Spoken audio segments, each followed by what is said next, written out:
Hello అందరికీ నమస్కారం. అంజలి creation స్వాగతం. ఈరోజు నేను మీకు బ్యాగ్స్ గురించి 5 టిప్స్ చెప్పబోతున్నాను. అవేంటంటే, మీరు సడన్గా షాపింగ్కి వెళ్ళేటప్పుడు ప్లాస్టిక్ బ్యాగ్స్ను తీసుకెళ్ళకండి. ఎందుకంటే మీరు ఎప్పుడు క్లాత్ బ్యాగ్ను రెడీగా పెట్టుకోండి, ఈజీ అవుతుంది. మనకు అది హ్యాబిట్గా కూడా మారుతుంది. ప్లాస్టిక్ యూజ్ తగ్గించిన వాళ్ళం అవుతాం. అలాగే బ్యాగ్ను రెగ్యులర్గా వాష్ చేయండి. నీట్గా మనం మెయింటెనెన్స్ చేయడం చాలా ఇంపార్టెంట్. అలాగే వీక్లీ వన్స్ టైం అయినా మైల్డ్ సోప్తో వాష్ చేసి పెట్టండి.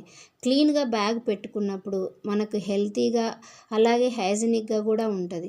మనం ఒక బ్యాగును మల్టీపర్పస్గా యూజ్ చేయొచ్చు. అది ఎలా అంటే, షాపింగ్కి కాకుండా లంచ్ బ్యాగ్స్గా, గిఫ్ట్ బ్యాగ్స్గా, ట్రావెల్ బ్యాగ్స్గా ఇలా చాలా విధాలుగా యూజ్ చేయొచ్చు. అలా యూజ్ చేసినప్పుడు మనం మనీ సేవ్ చేసిన వాళ్ళం అవుతాం. అలాగే ప్లాస్టిక్ యూజ్ చేయడం తగ్గించిన వాళ్ళం అవుతాం.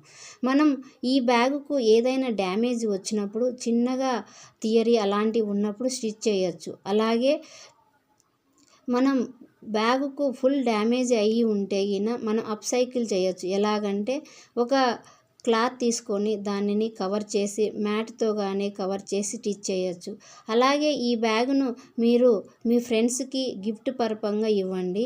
మీ డెసిజన్ వల్ల ఇంకో పర్సన్ ఇన్స్పైర్ అయితే నేచర్కి మనం హెల్ప్ చేసిన వాళ్ళం అవుతాం. అలాగే ఒక చిన్న పనిని పెద్ద చేంజ్గా చేసిన వాళ్ళం అవుతాం. కాబట్టి అందరూకి నచ్చినట్లయితే అంజలి క్రియేషన్ని సబ్స్క్రైబ్ చేసుకోండి. అలాగే లైక్ చేయండి, షేర్ చేయండి, కామెంట్ చేయండి. Thank you very much.